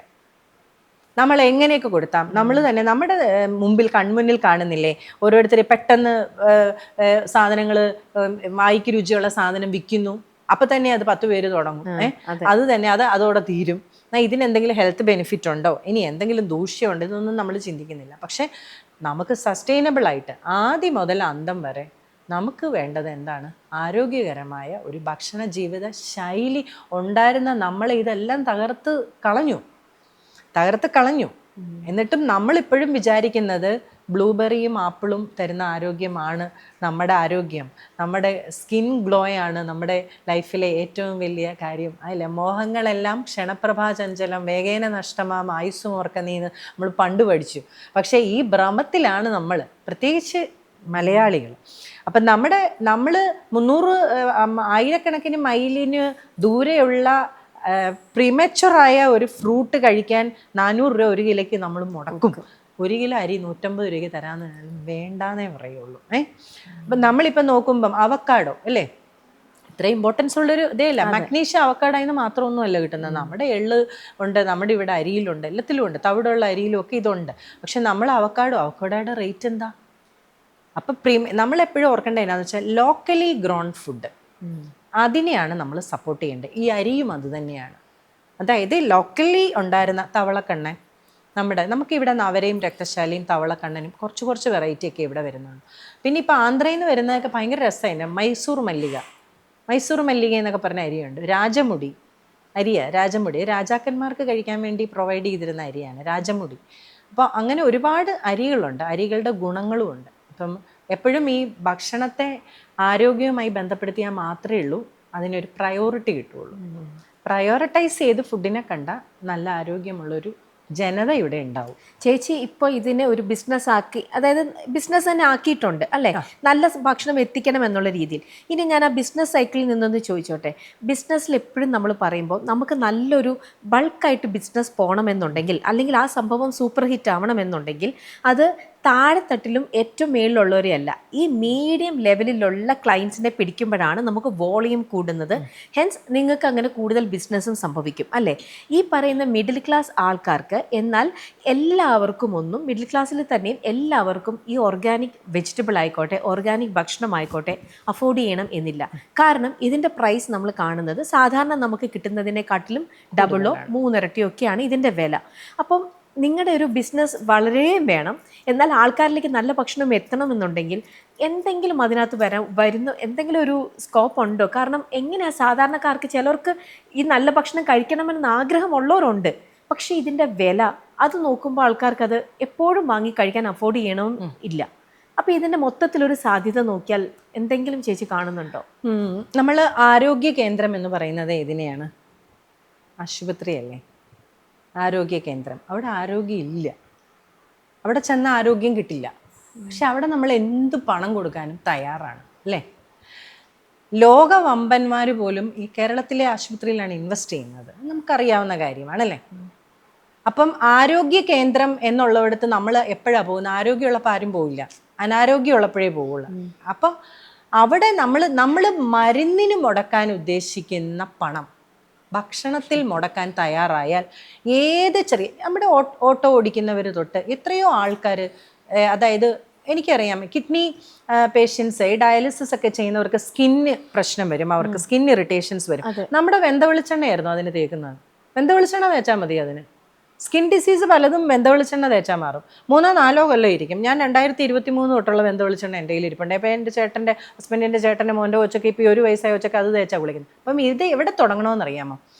ഇപ്പോൾ ഞാൻ ഒരു സാധാരണയിൽ താഴെയുള്ള മനുഷ്യനാണെങ്കിലും എൻ്റെ മോൻ പഠിച്ച് വളർന്ന് ഒരു നല്ല വീട് വെക്കണം, ഒരു നല്ല കാറ് വാങ്ങിക്കണം, അതിലെനിക്ക് പോകണം എന്നൊക്കെ ഞാൻ ആഗ്രഹിക്കുമ്പോഴും എൻ്റെ മോൻ നല്ല പണം ഉണ്ടാക്കി നല്ല ഭക്ഷണം മേടിച്ച് കഴിക്കണമെന്ന് ആഗ്രഹിക്കുന്നില്ല.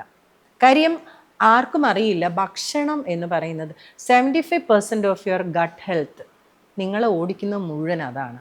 നിങ്ങളുടെ ഗട്ട് ഹെൽത്തിലേക്ക് നിങ്ങളുടെ ഇൻവെസ്റ്റ്മെൻറ്റ്, നമ്മൾ 10 സെൻറ്റ് സ്ഥലം അവിടെ മേടിച്ചു, ഞാൻ അവൻ്റെ പേര് 10 സെൻറ്റ് സ്ഥലം മേടിച്ചു, അത് അവന് ഒരു 10 വർഷം കഴിഞ്ഞ് വിറ്റാൽ ഇത് കിട്ടും. അതൊരു ഇൻവെസ്റ്റ്മെൻ്റാണ്. ഇൻവെസ്റ്റ് ചെയ്യേണ്ടത് നമ്മുടെ ശരീരത്തിലും ഭക്ഷണത്തിലുമാണ്. അത് മനസ്സിലാക്കാൻ, അവിടെയാണ് രമ്യ ചോദിച്ചൊരു കാര്യം ഞാൻ പറഞ്ഞത്. ചേച്ചി കടയിടുവോ? ഈ കട ഇട്ടിട്ട് കാര്യമില്ല, മനുഷ്യന് മനസ്സിലാവണ്ടേ ഇതൊക്കെ തിന്നേണ്ടതാണ്. മനസ്സിലായോ? നമ്മുടെ കടയിൽ ആൾക്കാർ വരുമ്പോൾ ഞാൻ അവിടെ ഒരു വലിയ ടേബിളും ചെയറും 3-4 ചെയറൊക്കെ ഇട്ടിട്ടുണ്ട്. കാര്യം ഡിസ്കസ് ചെയ്തിട്ടായിരുന്നു ഫുഡ് കൊടുക്കുന്നത്. ഞാനൊരാൾ വന്ന ഉടനെ ഒരു പാക്കറ്റ് അരി എടുത്ത് കയ്യിലോട്ട് കൊടുക്കില്ല. അവരോട് നിങ്ങൾക്ക് വീട്ടിൽ എത്ര പേരുണ്ട്, അതിൽ കൊച്ചു പിള്ളേരുണ്ടോ? ഉണ്ട്. അപ്പോൾ അവർക്കും കൂടെ കഴിക്കാൻ പറ്റിയ അരിയേ കൊടുക്കുള്ളൂ. ഇല്ലേ ഹെൽത്ത് ഇഷ്യൂ ഉള്ള ഒരാളാണെ അതേ കൊടുക്കുള്ളൂ. അപ്പോൾ ഇവിടെ ഒരു എഡ്യൂക്കേഷൻ ആവശ്യമുണ്ട്. എന്ത്? ഭക്ഷണത്തെക്കുറിച്ചും ആരോഗ്യത്തെക്കുറിച്ചും ഒരു പഠനം, ഒരു വിദ്യാഭ്യാസം കൊടുക്കണം. അപ്പം നമ്മൾ അതറിയാതെ അവർക്ക് പ്രൊവൈഡ് ചെയ്യണം എന്ന് പറഞ്ഞാൽ തവിടുള്ള അരി നമ്മൾ വെറുതെ കൊടുത്തു നോക്കിയേ, അവർ പറയും ഈ ചവർപ്പുള്ള അരി വേണ്ടെന്ന് പറയും. മനസ്സിലായോ? പാലക്കാട് ഉള്ളവർ ഈ തവിട് കളഞ്ഞിട്ടേ കഴിക്കുകയുള്ളൂ. അവർക്ക് തവിടുള്ള അരി പിടിക്കില്ല. പിന്നെ തവിടുള്ള അരിയുടെ ഒരു പ്രശ്നമുണ്ട്, അത് അധികം കഴിക്കാൻ പറ്റില്ല, അത് ഫില്ലിങ് ആവും. പ്രോട്ടീനും ഇപ്പം നമ്മൾ പയറാണെങ്കിലും നമുക്ക് വെറുതെ കുറെ പയർ കഴിക്കാൻ പറ്റില്ല. അപ്പൊ ഇതെല്ലാം ബോഡിക്ക് എല്ലാം മതിയായി എന്ന് തോന്നുന്ന ഒരു സിസ്റ്റം ഉണ്ടല്ലോ, ആ സിസ്റ്റത്തിൽ ഇത് നിൽക്കുക. അപ്പം നമുക്കിത് ഒരിക്കലും ഇതെല്ലാവർക്കും പ്രൊവൈഡ് ചെയ്യാൻ പറ്റിയ ഒരു കാര്യമേ അല്ല. അതായത് വിഷരഹിത ഭക്ഷണം എന്ന് പറയുന്നത് എല്ലാവർക്കും കഴിക്കാൻ പറ്റുന്ന ഒരു കാര്യമല്ല. BMW പോകുന്ന ഒരാൾ സുരക്ഷയ്ക്ക് പോകുന്നതാണ്. അതായത് ഒരു വണ്ടി ഇടിച്ചാൽ എനിക്ക് എന്തെങ്കിലും പറ്റാതെ എന്നെ പ്രൊട്ടക്റ്റ് ചെയ്യാനുള്ള എല്ലാ ഫെസിലിറ്റിയും ഉള്ള ആൾ ചിലപ്പം 20 രൂപയുടെ അരിക്ക് അയാൾ ഓക്കെ ആയിരിക്കും. മനസ്സിലായോ? അപ്പോൾ പണ്ടൊരു മെത്ത കട തുടങ്ങിയ ആൾ മെത്ത വിൽക്കാൻ പോയിട്ട് ഒരാൾ ബെൻസ് കാറുള്ള ആൾ മെത്തയ്ക്ക് കാശ് മുടക്കിയെന്ന് പറഞ്ഞപ്പോൾ പറഞ്ഞു, സാറിന് ഇച്ചിരി നേരം നന്നായിട്ട് കിടന്ന് ഉറങ്ങണ്ടേന്ന് ചോദിച്ചപ്പോഴത്തേക്ക് അയാൾ ആ മെത്തയുടെ പ്രാധാന്യം ഓർത്ത്. ഇതുപോലെ ഓരോ വ്യക്തിയിലേക്കും ഈ മെസ്സേജ് ചെന്ന് ഈ സാധനം മേടിപ്പിക്കൽ നടക്കില്ല. അവരത് വിചാരിക്കുന്നില്ല. പിന്നെ അങ്ങനെ വരുമ്പോൾ എന്ത് ചെയ്യും? നമ്മുടെ ഇവിടുത്തെ നമ്മൾ നേരിടുന്ന ഒരു വലിയ പ്രശ്നം എന്താണെന്ന് ചോദിച്ചാൽ, നമുക്ക് നമ്മളെ കൊണ്ടാകാവുന്നതിനപ്പുറമായ ബാധ്യതകളാണ്. മിഡിൽ ക്ലാസ്സിന് പ്രത്യേകിച്ചും. കാര്യം മിഡിൽ ക്ലാസ് എന്ന് പറഞ്ഞാൽ ഇവർ താഴോട്ടും പോകാൻ പറ്റില്ല, മേളിലോട്ടും പോകാൻ പറ്റില്ല. അപ്പം ഇവർക്കെന്നാ താഴോട്ട് പോകാൻ പറ്റുകയില്ല, എന്നാൽ മുകളിലേക്ക് അതിനോട് മാച്ച് ചെയ്തൊരു ജീവിതം ഇവർ ആഗ്രഹിക്കുന്നുണ്ട്. എല്ലാം കൊണ്ടും വിദ്യാഭ്യാസം ചിലവേറിയതായി, മരുന്ന് ചികിത്സ ഇതൊക്കെ വ്യവസായമല്ലേ. വിദ്യാഭ്യാസം ഒരു വ്യവസായമാണ്. വിദ്യാഭ്യാസം വ്യവസായം, ആശുപത്രി മേഖല വ്യവസായം. അപ്പോൾ ഇവിടെയെല്ലാം നമുക്ക് പൈസ കൊടുക്കണം. അപ്പം നമുക്ക് ഏതിലാണ് ചുരുക്കാൻ പറ്റുന്നത്? ചുരുക്കാൻ പറ്റുന്ന ഭക്ഷണത്തിലാണ്.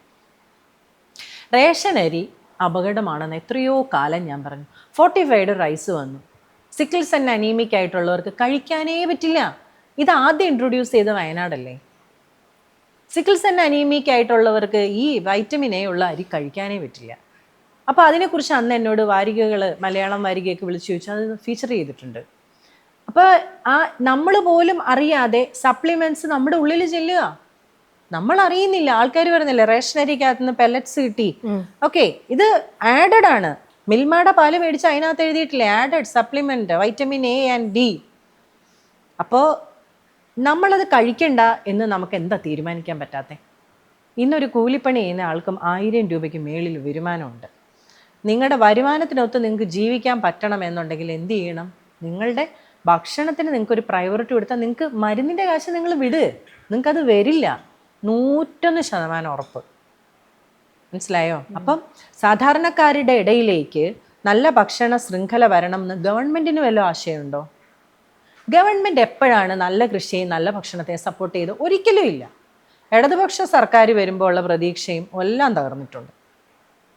കാര്യം ഇതൊക്കെ ഇപ്പം ലോൺ ഇപ്പം രമ്യ നോക്കുമ്പോൾ 2.7 കോടി 2.7 CR സംരംഭകർക്ക് കൊടുക്കാൻ വേണ്ടി കേന്ദ്ര സർക്കാർ പദ്ധതി ഇട്ടു. ശരിക്കും കേന്ദ്ര സർക്കാരിൻ്റെ ഒരുപാട് പദ്ധതികൾ നാച്ചുറൽ ഫാമിംഗ് ബേസ്ഡ് ആയിട്ട് പോകുന്നുണ്ട്. അതിൻ്റെ എല്ലാ പ്രയോജനങ്ങളും മറ്റ് സ്റ്റേറ്റുകൾ എടുക്കുമ്പോഴും കേരളം പിന്നിലാണ്. എന്തുകൊണ്ടാണ്? അത് കേരള ബാങ്ക് വഴിയാണ് കേരളം ഈ ലോണിനെ സാങ്ഷൻ ആക്കി കൊടുക്കുന്നത്. കേരള ബാങ്ക് ആർക്ക് തരുന്ന ലോൺ? എൻ്റെ രമ്യയെ, ഞാൻ എത്ര പ്രൊജക്റ്റുകൾ എന്നെ കൊണ്ട് നോക്കാമെന്ന് ചോദിച്ചു പലരും സമീപിച്ചിട്ടുണ്ടെന്ന് അറിയാവോ? 8ഉം പൊട്ടും അറിയാത്തവരുടെ കയ്യിലാണ് ലക്ഷങ്ങളുടെയും കോടികളുടെയും പ്രൊജക്റ്റുകൾ കേരളത്തിൽ. പ്രത്യേകിച്ച് ഒരു ഭരണപക്ഷ പാർട്ടിയുടെ ചിങ്കിടി കുഞ്ഞുങ്ങളുടെ കയ്യിൽ ഇഷ്ടം പോലെ പ്രൊജക്റ്റുകളുണ്ട്. അവർക്ക് എന്താ പറയുക, എന്താണെന്നറിയില്ല, അതിൽ എന്ത് ചെയ്യണം എന്നറിയില്ല. 10 പ്രൊഡക്റ്റ് 2 പ്രൊഡക്റ്റ് പോലും ഇല്ല കയ്യിൽ, പക്ഷെ ലക്ഷങ്ങളുടെ ലോൺ കിട്ടിയവരവർ. ഞാൻ ചോദിക്കുന്നത് ഇവിടെ കൃഷി വകുപ്പിന്റെ ലോണുകൾ, ഇതിന്റെ ലോൺ, ഇതൊക്കെ ആർക്കാ ചെയ്യേണ്ടവർക്കാണ്. എനിക്ക് ഇന്ന് വരെ 50 പൈസയുടെ ഒരു ലോൺ ആരും തന്നിട്ടില്ലല്ലോ. ഇത്രയും സംരംഭകയായ, ഇത്രയും കാര്യങ്ങൾ ചെയ്യാൻ, ഇത്രയും കേരളത്തിന്റെ ആരോഗ്യ മേഖലയ്ക്ക് സംഭാവന ചെയ്യാൻ എന്നൊക്കെ പറയുന്നത് ആര് കാണുന്നു? ആർക്കും വേണ്ട. എന്നാൽ പൊടിക്കാൻ എത്ര FPO കേരളത്തിലുണ്ടെന്നറിയാം? എത്ര FPO മുഴുവൻ കോടികൾ മേടിച്ചിട്ടുണ്ട്. ഇത് മുഴുവൻ കേന്ദ്ര സർക്കാർ പറഞ്ഞിരിക്കുന്നത് ഇതിനകത്ത് ഒരു ഡിസ്ക്രിപ്ഷനും അവർ വെച്ചിട്ടില്ല. പക്ഷെ കേരള സർക്കാർ വെച്ചിട്ടുണ്ട്, കേരള ബാങ്കും വെച്ചിട്ടുണ്ട്. എന്തിനാ? ഇതൊന്നും നമുക്ക് തരരുത്. അപ്പൊ ഇതൊക്കെ ആർക്കൊക്കെയോ വേണ്ടി, ആരുടെയൊക്കെയോ തൽപര കക്ഷികൾക്ക് വേണ്ടി ഇതൊക്കെ തുടങ്ങുന്നു. കേരളം ഒരിക്കലും കൃഷിയിൽ ഒരു മുന്നേറ്റം പ്രതീക്ഷിക്കേണ്ട. ആരൊക്കെ എവിടെയെങ്കിലുമൊക്കെ ചെയ്തു പോകുമെന്നുള്ളതല്ലാതെ ആരോഗ്യം, കൃഷി ഇത് രണ്ടിലും പിന്നോട്ടുള്ള സ്റ്റേറ്റ് കേരളം തന്നെയാണ്. പക്ഷെ നമ്മുടെ കയ്യിൽ പൈസ ഉണ്ടെന്നുള്ള ഒരു ഭാവം നമുക്കുള്ളത് കൊണ്ട് ഇനി നാളെ എന്തു വന്നാലും ഞങ്ങൾക്ക് നേരിടാൻ പണമുണ്ടെന്നുള്ളൊരു തോന്നലിലാണ് നമ്മൾ പോകുന്നത്. പണം കൊടുത്താൽ എവിടെ ആരോഗ്യം കിട്ടില്ല. ഞാൻ ചോദിച്ച പോലെ സാധാരണക്കാർക്ക് ഓർഗാനിക് വെജിറ്റബിൾ ഇനി വാങ്ങണമെന്നുണ്ടെങ്കിൽ ഇതിന്റെ വില എപ്പോഴെങ്കിലും ഇനി കുറയുമോ? നല്ല സാധനത്തിന് എപ്പോഴും ഹൈലി പ്രൈസ്ഡ് തന്നെയായിരിക്കും. പിന്നെ ഞാൻ ചോദിക്കുന്നത്, ബ്രാൻഡഡ് ഉൽപ്പന്നങ്ങൾ എന്ന് പറഞ്ഞ് നമ്മൾ വാങ്ങിക്കുന്ന എല്ലാം പണമല്ലേ? 10 ഇരട്ടി പണമല്ലേ നമ്മൾ കൊടുക്കുന്നത്? പർപ്പസ് ഒന്നായിരിക്കും അല്ലേ? ഞാനൊരു ബാഗ് ഇടുന്നു, ബ്രാൻഡഡ് കമ്പനിയുടെ ഒരു ബാഗ്, രണ്ടും ചിലപ്പോൾ എൻ്റെ കാര്യങ്ങൾ കൊണ്ട് നടക്കാനാണ്. പക്ഷെ എൻ്റെ പ്രൗഡി വിളിച്ചറിയിക്കുന്നത് ആ ബാഗിലൂടെ ആണെങ്കിൽ, എനിക്ക് രോഗമില്ലാതിരിക്കുന്ന അവസ്ഥയിലൂടെ എന്നെ പോകണമെങ്കിൽ എനിക്ക് നല്ല ഭക്ഷണം കഴിക്കണമെന്ന് ആര് തീരുമാനിക്കണം? ഞാൻ തീരുമാനിക്കണം. പിന്നെ നിങ്ങൾക്ക് ഇനി ഇച്ചിരി സ്ഥലമുള്ളോ, നിങ്ങൾക്ക് സ്വന്തമായി ചെയ്യാം. എന്തിനാണ് എൻ്റെ പൊന്നെ ഇതിനും വേണ്ടി പച്ചക്കറി? നമുക്ക് എന്തിനാ? നമ്മളോട് ആരെങ്കിലും രാവിലെ തൊട്ട് നമ്മുടെ കോളിഫ്ലവർ കറി വേണം, ക്യാരറ്റ് കറി വേണം, ബീട്രൂട്ട് കറി വേണം. ബീട്രൂട്ടും ക്യാരറ്റും ഒന്നും ഈ കേരളത്തിൽ പണ്ട് ആരും ഉപയോഗിച്ചിരുന്നില്ല. ഇതൊക്കെ ഇംഗ്ലീഷ് വെജിറ്റബിൾസ് എന്നാണ് പറഞ്ഞിരുന്നത്. നമ്മൾ ആകെ ഉപയോഗിച്ചിരുന്നത് മത്തങ്ങ, പടവലങ്ങ, പാവയ്ക്ക, വെള്ളരിക്ക. ഇതൊക്കെ ഇവിടെ ഇഷ്ടം പോലെ ഉണ്ടാകുമല്ലോ. ഖുറാനി വരെ പറയുന്നുണ്ട്. അതായത് ഹലാൽ ഫുഡ് എന്നുള്ള കൺസെപ്റ്റ് വരുന്നത് എന്തിനാണെന്ന് പറഞ്ഞാൽ ഇത്രയും തിന്നാതിരിക്കാന്. കാര്യം നിയമാനുസൃതം അല്ലെങ്കിൽ നിയമം കൊണ്ട്, ഇസ്ലാമിക നിയമം കൊണ്ട് പരിപാവനമായ ഭക്ഷണം നീ കഴിക്കാനാണ് ഹലാൽ ഫുഡ് എന്ന് പറയുന്നത്. കാര്യം പണ്ട് നമ്മളൊരു കോഴിയെ, നമ്മുടെ വീട്ടിലൊരു കോഴി അറക്കണമെന്നുണ്ടെങ്കിൽ നമ്മൾ 5 നേരം നിസ്കരിക്കുന്ന പള്ളി കൊണ്ടുപോകണം, ഒസ്താദിൻ്റെ അടുത്ത് കൊണ്ടുപോകണം. ഒസ്താദിൻ്റെ അടുത്ത് നിന്ന് അറുത്തിട്ട് വീട്ടിൽ കൊണ്ടുവന്നിട്ട് പപ്പും പൂടയും പറിച്ചിട്ടായിരുന്നു ഇതിൻ്റെ കറി വെക്കുന്നത്. മനസ്സിലായോ? ഇന്ന് ബംഗാളിയല്ലേ ഉസ്താദ് അല്ലേ? നമ്മുടെ നാട്ടിൽ ഇത് എന്ത് ഹലാൽ കട്ട്? ഭയങ്കര പറച്ചില്ല. ഒരു ഹലാൽ കട്ടും ഇല്ല. മനസ്സിലായോ? ഹലാൽ എന്ന് പറയുന്ന നിയമം അനുസരിച്ചുള്ള ഒരു കട്ടും ഇവിടെ ഇല്ല. പിന്നെ ആ കട്ടെന്ന് പറയുന്ന ഇതാണ് പെടലി അറുത്ത് ഒരു അനുവാദം ചോദിക്കണം മൃഗത്തോട്. ഞാനൊന്ന് കൊല്ലാൻ പോവുക എന്ന് പറഞ്ഞ ഒരു അനുവാദം ചോദിച്ച് അതിൻ്റെ രക്തം ഒഴുക്കി കളഞ്ഞിട്ടുള്ള അതിനെയാണ് ഹലാൽ കട്ടെന്ന് പറയുന്നത് അല്ലേ?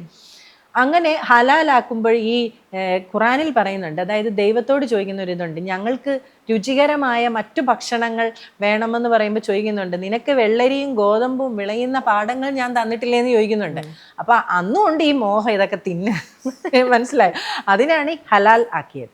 അപ്പൊ പറയുന്നത് നമുക്ക് ഇതിനു വേണ്ടി പച്ചക്കറി ഒന്നും വേണ്ട. നമ്മൾ ഈ രാവിലെ തൊട്ട് ന്യൂട്രിയൻസിൻ്റെയും വിറ്റാമിൻസിൻ്റെയും ഒന്നും പുറകെ പോകണ്ട. നമ്മുടെ കാലാകാലങ്ങളായി നമ്മൾ കഴിച്ചുകൊണ്ടിരിക്കുന്ന ചെറിയ ചെറിയ പുട്ട്, കടല, പിന്നെ നമ്മുടെ ചോറ്, ഒരു തോരനോ ഒരു മെഴുക്ക് പുരട്ടിയോ ഒരു ചമ്മന്തിയോ ധാരാളം, ഒരു നെല്ലിക്ക ചമ്മന്തി മതി. പിന്നെ വൈകിട്ട് നമുക്ക് കഞ്ഞിയും പയറും അല്ലെ കഞ്ഞിയോ ചോറോ എന്തുവാകാം, മിതമായിരിക്കണം.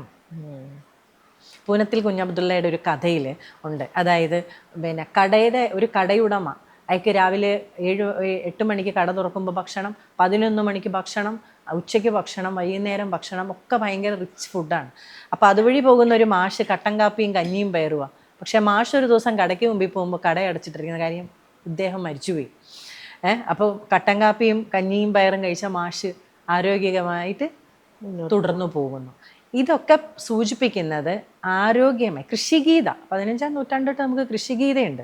ഗ്രീൻ റവല്യൂഷൻ വന്നപ്പോൾ അട്ടിമറിക്കപ്പെട്ട കുറേ കാര്യങ്ങളുണ്ട്. അപ്പോൾ ഭക്ഷണം എന്ന് പറയുന്നതിനകത്ത് ഒരാൾക്ക് ഉത്തരവാദിത്തമുള്ള ആർക്കാ? നമുക്ക്. ഞാൻ എന്ത് കഴിക്കണം, ഞാൻ എങ്ങനെ ഇരിക്കണം എന്ന് തീരുമാനിക്കാനുള്ള പൂർണ്ണമായ അവകാശം എനിക്കാണ്. വേണ്ട എന്ന് തോന്നുന്ന സാധനം കഴിക്കാതിരിക്കുകയും വേണമെന്ന് തോന്നുന്ന ആഹാരം കഴിക്കാനും നമുക്ക് പറ്റിയാൽ നമുക്കൊരു പനിക്ക് പോലും ഡോക്ടറെ കാണേണ്ട ആവശ്യമില്ല. പിന്നെ നമ്മൾ ഇന്ന് ഒത്തിരി അസുഖങ്ങളെ കണ്ടുപിടിച്ചിട്ടുണ്ട് അല്ലേ? മെനോപോസ്, പോസ്റ്റ് പാർട്ടം, ഇതൊന്നും അന്ന് സാഹചര്യങ്ങളാണ്, അസുഖങ്ങളല്ല. അല്ലെങ്കിൽ ഇതൊക്കെ നമ്മൾ കടന്നുപോയത് നമ്മൾ അറിഞ്ഞില്ല. നമ്മളിപ്പോഴാലോ അതൊക്കെ അന്ന് അതായിരുന്നു അല്ലേ? അപ്പോൾ അതുകൊണ്ട് ഗർഭകാലം പോലും എന്തായി, ഒരു മോണിറ്ററി ബെനിഫിറ്റിനുള്ള ഒരു കാലമേ. സോ നമ്മൾ ആകെ ചിന്തിക്കണം, we need to be alert. എന്തിനാണ്? വ്യവസായ താല്പര്യങ്ങളിൽ പെട്ടുപോകരുതേ ദൈവമെന്ന് പ്രാർത്ഥിക്കുക. മനസ്സിലായോ? ആരോഗ്യം എന്ന് പറയുന്നത് ഒരു വരദാനമാണ്. അത് കിട്ടണമെന്നുണ്ടെങ്കിൽ ഇച്ചിരി പണിയുണ്ട്. ചേച്ചി എന്തായാലും അത് മാക്സിമം ലോകത്തുള്ള എല്ലാവരിലേക്കും എത്തിക്കാനായിട്ടുള്ള ഒരു തിരിച്ചു വരവിലാണ്. വളരെ സ്ട്രോങ് ആയിട്ടുള്ള ചേച്ചി, ജസ്റ്റ് ഇതേപോലെ സ്ട്രോങ് ആയിട്ട് തന്നെ ചേച്ചിക്ക് ഈ രണ്ടാം വരവിൽ ആദ്യത്തെ പോലത്തെ ഒരു പതറിച്ചകളോ ഒന്നും ഇനി സംഭവിക്കാതിരിക്കട്ടെ. എല്ലാം ശുഭമായിട്ട് തന്നെ, ചേച്ചിയുടെ ഇൻറ്റൻഷൻ പോലെ തന്നെ എല്ലാം ശുഭമായിട്ട് തന്നെ പോകട്ടെ എന്ന് പ്രാർത്ഥിക്കുന്നു, ആശംസിക്കുന്നു. താങ്ക് യു ചേച്ചി, thank you for your time. Cinema സ്വപ്നം കാണുന്നവർക്ക് ചാവറ ഫിലിം സ്കൂൾ, കൊച്ചി.